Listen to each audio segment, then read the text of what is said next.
2020 жылдын октябрында жараат алгандар жана активисттер 5-октябрда Бишкекте чогулушту. Алар 1 жыл мурдагы нааразычылыктар учурунда көз жумган Үмүтбек Алтынбек уулун эскерип Куран окушту. Саламаттык сактоо министрлиги октябрь окуяларында 1247 адам жараат алганын билдирген. Бирөө каза таап, 287си ооруканага жаткырылган, калганы үйдөн дарыланган. Расмий маалыматка ылайык, жарадар болгондордун баары дары-дармек менен камсыз болуп, экспертиза дайындалган. Майып болуп калгандарга ай сайын социалдык жөлөк пул чегерилген. 2020 жылдын 4-октябрында Кыргызстанда кезектеги парламенттик шайлоо болгон. Бул жараян ыплас өткөндүгүн айткан саясий партиялардын мүчөлөрү жана жарандык коом эртеси күнү Бишкекте нааразычылыкка чыккан. Милиция менен кагылышууда жүздөгөн адам жараат алып, Үмүтбек аттуу 19 жаштагы уулан кулак тундуруучу жардыргыч жарылганда катуу жараат алып көз жумган.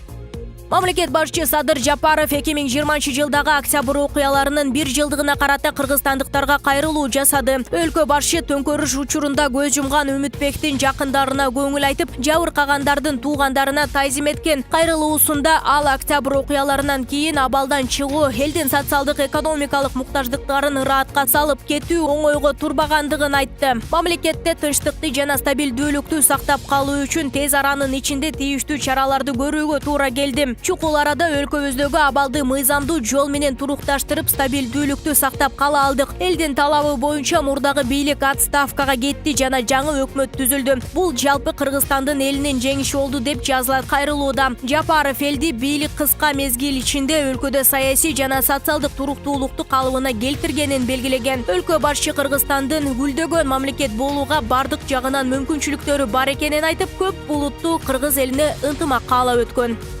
Жалал Абад шаардык кеңешинин депутаты Таймураз Ташиев мандатын тапшырганы айтылууда. УКМКнын төрагасы Камчыбек Ташиевдин уулу Таймураз Ташиев Жалал Абад шаардык кеңешке Ата журт Кыргызстан партиясынын тизмеси менен депутат болуп барган. Эске салсак, 11 апрелде жергиликтүү кеңешке шайлоо болуп өткөн. Анда 448 жергиликтүү кеңешке депутаттар шайланган. Ал арызды 4-октябрда жазган. Боршайком анын арызы шайлоо тилкесине келип түшпөгөнүн маалымдайт. Жогорку кеңештин эл аралык иштер, коргоо жана коопсуздук боюнча комитети министрлер кабинетинин атынан экономика жана каржы министрлиги менен Кытайдын экспорттук импорттук банкынын ортосундагы тышкы карызды төлөө мөөнөтүн жылдыруу боюнча макулдашуунун долбоорун карады. Экономика жана каржы министринин орун басары Руслан Татиковдун маалыматына караганда, 51,1 миллион долларды төлөө жылына 2% менен 6 жылга жылдырылып жатат. Кыргызстандын мамлекеттик карызы жылдын ортосунда карата 4 миллиард 921 миллион доллардан ашкан. Бул сумманын 85% тышкы карыз. Тышкы карыздын 1,7 миллиард доллары Кытайдын Эксим банкынан алынган. Улуу жана Кичи Памирде жашаган этникалык кыргыздарга гуманитардык жардам жеткирилди. Бул тууралуу президенттин маалымат кызматы билдирди. Белгилүү болгондой, памирлик кыргыздар бийик тоолуу, катаал табигый климаттык шартта жашашат жана кышкы суук бул жерге дээрлик эрте түшөт. Памирлик кыргыздар үчүн 55 тонна un, 14 тонна күрүч, 7 тонна макарон, 4000 литр өсүмдүк майы, 5 тонна туз, 10 тонна кум шекер сатылып алынган. Бул үстүбүздөгү жылдын кыш мезгилинде азык-түлүк менен толук камсыз кылууга мүмкүнчүлүк берет. Азыркы учурда гуманитардык жүк белгиленген жерге жеткирилип, памирлик кыргыздарга бөлүштүрүлдү. Педагог өлкөнүн тереги экенин, аларсыз туруктуу коомду демократиялык мамлекетти курууга мүмкүн эместигин жакшы түшүнүшүбүз кажет. Бул тууралуу президент Садыр Жапаров бүгүн мугалимдердин жана билим берүү кызматкерлеринин кесиптик майрамы менен куттуктоосунда билдирген. Мамлекет башчынын маалымат кызматы Жапаров бүгүнкү күндө билим берүү дүйнө жүзүндөгү коомчулуктун өнүгүүсүндөгү эң негизги көрсөткүчтөрдүн жана приоритеттүү багыттардын бири деп белгилегендигин айткан. Заманбап билим берүү бул жөн гана билим топтоо эмес, бул окуучулардын аналитикалык жөндөмдүүлүгүн жана сынчыл ой жүгүртүүсүн өркүндөтүү, өзүнө жоопкерчилик алууга даярдоо экендигине ынандым. Мындай жөндөмдүүлүктүн баарын балдарыбызга мугалимдер үйрөтөт. Мына ошондуктан ар бирибиз педагог бул өлкөнүн тиреги экенин, аларсыз туруктуу коомду жана демократиялык мамлекетти курууга мүмкүн эместигин жакшы түшүнүшүбүз кажет деген мамлекет башчы. Жапаров бүгүнкү күндө билим берүү кызматкерлерин колдоо жана билимдин кадыр баркын калыптандыруу мамлекеттин артыкчылык багыты болуп саналарын белгиледи.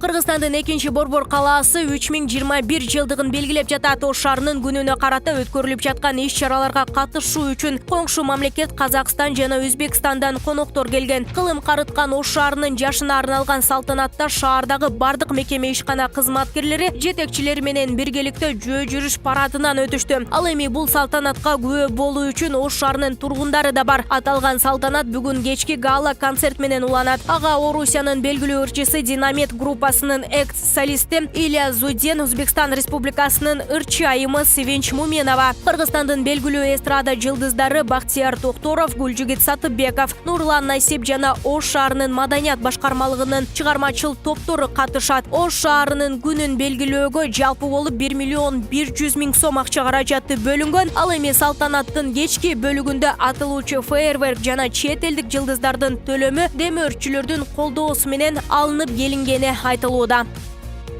Ош шаарынын 3021 жылдык мерекесине арналган бул жөө жүрүштү Кыргыз Республикасынын ички иштер министрлигинин жол кыймылын коопсуздугун камсыздоо кылым карыткан шаарыбыздын салтанаттуу күнү менен жалпыңыздарды Ош шаарынын мэриясынын жана көп улуттуу калкыбыздын атынан чын дилимден куттуктайм.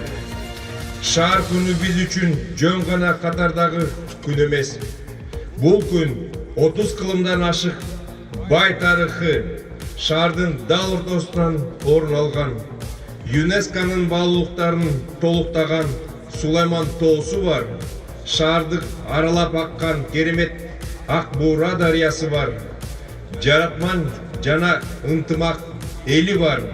Улуу бабабыз Бабур суктанган Саябан бактуу жайы салкын көз жоосун алган сүйүктүү Кооз шаарыбыздын майрамы. Кыргызстанда 5-октябрга карата коронавирус 69 адамдан аныкталды. Аймактар боюнча алганда Бишкек шаарында 32, Чүй облусунда 21, Талас облусу 1, Ысык көл облусунда 9, Жалал Абад облусунда 6 адамдан илдет табылган. Ал эми бир суткада 84 адам илдеттен сакайып чыккан. Сутка ичинде COVID-19 илдетинен 2 бейтап каза болгон. Бүгүнкү күндө стационарларда коронавирустан 451 бейтап, амбулатордук түрдө 684 адам дарыланууда. Кыргызстанда пандемия башталгандан бери 178.852 адам коронавирус жуктурган. Алардын ичинен 173.622 киши айыгып чыкса, 2.610 адам каза болду.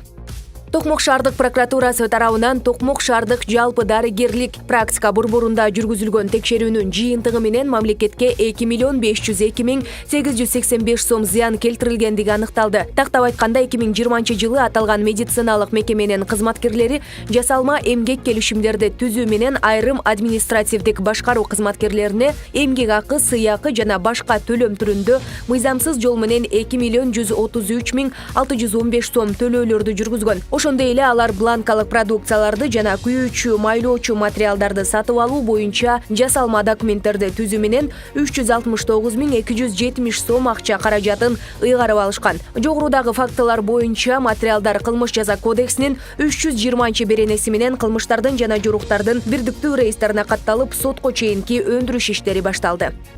Жай мезгилинин аягында кыргызстандыктардын банктардан алган кредитинин суммасы 174,4 миллиард сомго жетти. Бул тууралуу Улуттук банк маалымдап жатат. Насиялардын болжол менен 122,8 миллиарды улуттук валютада, калганы чет элдик валюта менен берилген. Мындай көрсөткүч жаңы рекорд катары саналууда. Мурда эң жогорку чекке июнь айынын аягында чыгып 173,5 миллиард сомду түзгөн. Бирок июлдун соңунда 173,3 миллиардка төмөндөгөн. Соңку жылдары элдин насиясынын көлөмү тездик менен өсүп жатат. 2017 жылы жайында 100 миллиард сомду чамаласа, өткөн жылдын мартында 150 миллиардка жеткен.